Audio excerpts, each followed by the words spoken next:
পবিত্র ঈদুল আজহা তথা কোরবানির ঈদের সম্ভাব্য তারিখ জানিয়েছে আরব আমিরাত।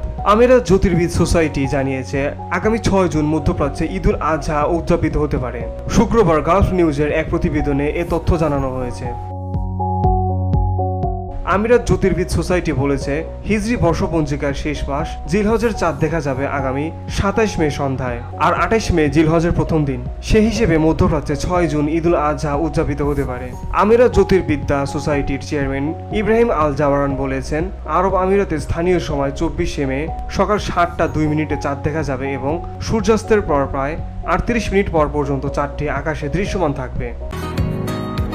বসুন্ধরা, উত্তরা, বনশ্রী, কুড়িল ও বাড্ডা সহ রাজধানীর বিভিন্ন স্থানে অভিজাত ও অত্যাধুনিক মানের ফ্ল্যাট কেনার এক নির্ভরযোগ্য প্রতিষ্ঠান প্লেজেন্ট প্রপার্টিজ লিমিটেড।